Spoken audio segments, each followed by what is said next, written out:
The clock said 7:43 when he looked up from his laptop. Outside, the sky had gone from blue to black without him noticing. His coffee had gone cold hours ago. This wasn't unusual. This was Tuesday. He lived in a city where everyone walked fast, where the buildings stretched up like they were trying to escape the ground. His apartment was on the 14th floor, white walls, a mattress without a frame. He'd been meaning to buy a proper bed for 3 years, but there was always something more important.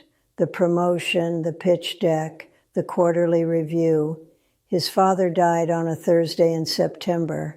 He got the call during a meeting. He saw his sister's name and thought he'd call back in 20 minutes.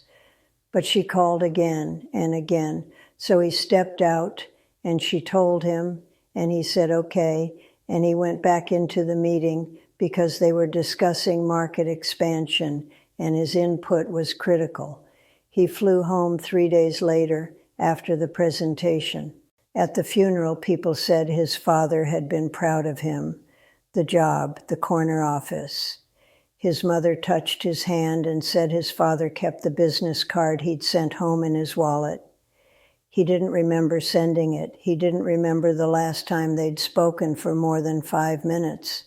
Back in the city, he worked later, not because he had to, because the apartment was quiet in a way that felt different now. There was a woman once. She used to leave her toothbrush on his bathroom sink, pink, electric. He'd found it annoying because it disrupted the clean symmetry of the counter. She worked in publishing. She read physical books. She tried to get him to take walks on Saturday mornings. One Sunday, she made pancakes and asked him to put his phone away for an hour, just 1 hour. He said yes, but kept it face down next to his plate. And when it buzzed, he glanced at it, and she saw him glance, and something in her face changed. She stopped leaving the toothbrush. He told himself it was for the best. He was building something. She didn't understand the pressure, the stakes. You can't build an empire on Saturday morning walks. You build it on discipline, on sacrifice, on understanding that comfort is the enemy of progress. His colleagues respected him. His boss called him relentless. His calendar was color-coded and optimized. Morning routine, 17 minutes. Emails processed in 3 batches. Sleep maximized for REM cycles. He listened to podcasts at 1.75x speed. He couldn't remember the last time he'd listened to music just to listen to music. At 38, he made senior vice president. They took him to dinner at a restaurant where you needed a reservation 6 weeks in advance.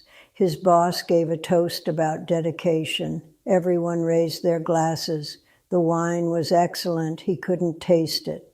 41 came faster than he expected, then 43. His sister had 2 kids. He'd seen them 4 times. They were 7 and 5, or maybe 8 and 6. His mother sent photos. He sent expensive gifts at Christmas. His sister always texted thank you with a smiley face, and he could never tell if it was sincere or something else. One afternoon, walking back from a lunch meeting, he passed a small park. A man sat on a bench with a girl who must have been his daughter, 5 years old, maybe 6.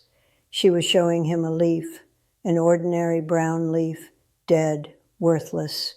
And the man was examining it like it was the most important object in the world, nodding seriously while she explained something urgent about its shape. He walked past them quickly. That night he couldn't sleep. He lay in the dark and thought about the leaf. At 45, his company restructured. They let him keep his title but moved him laterally. Someone younger took his old role. Someone who reminded him of himself 10 years ago, except sharper, hungrier. His mother fell, broke her hip. His sister called and asked if he could come help for a week, maybe 2. He checked his calendar.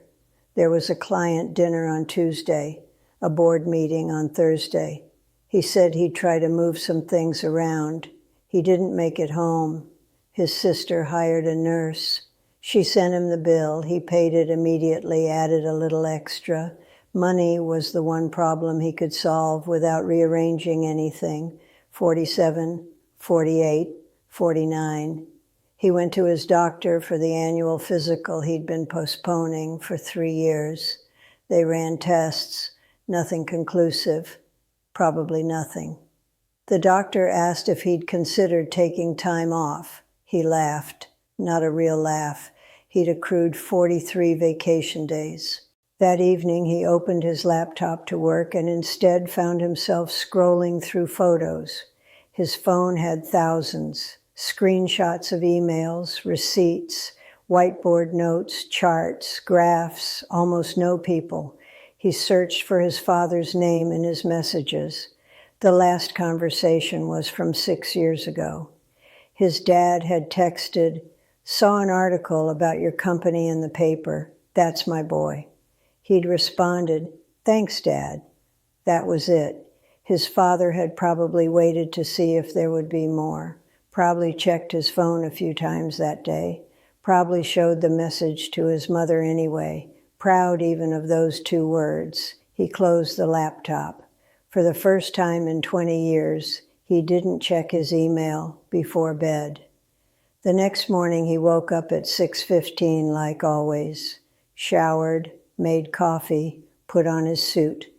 But buttoning his shirt, he caught his reflection in the bathroom mirror and stopped. The face looking back was older than he expected. The lines around his eyes, the gray at his temples. He looked successful. He looked exactly how he'd imagined he'd look. He looked like a stranger. He called in sick, first time in 4 years. His assistant sounded shocked. He didn't know what to do with a weekday that wasn't scheduled. He sat on his mattress, stood up, sat down again, looked out the window at the city below, all those buildings full of people doing exactly what he'd been doing, believing exactly what he'd been believing, that it would be worth it eventually, later, once they achieved the next thing. He picked up his phone and opened the thread with his sister, started typing, deleted it, started again. How do you apologize for years? How do you explain that you weren't absent because you didn't care, but because you cared about the wrong things? He typed, "I'm sorry." Then, "Can I come see the kids?" His sister responded 11 minutes later. Just one word, "When?" He looked at his calendar, the meetings, the obligations. He could move the Tuesday dinner, reschedule the Thursday presentation, or he could do what he'd been doing for 25 years, decide that next month would be better, that things would calm down after the quarter closed. There was always going to be a crisis. That's what he understood now. Crisis was the fuel. Urgency was the drug. The feeling of being needed, essential, irreplaceable. That was what he'd been chasing. Not success, not money. He'd been running from the terror of insignificance, from the possibility that if he stopped, if he slowed down, he might have to face the question he'd been fleeing since he was 23. What if this ordinary life, this unremarkable existence, this small story, what if that's all there is, and what if that was always enough? His father understood that. The man who kept a business card in his wallet probably would have been just as proud to see his son show up for dinner. The woman with the pink toothbrush understood it. Saturday morning walks, pancakes, an hour without the phone. She wasn't asking him to give up his work. She was asking him to remember he was a person who existed outside of it, the man on the bench with the leaf. He understood. He booked a flight for Friday morning. His mother cried when she saw him. His sister hugged him longer than necessary.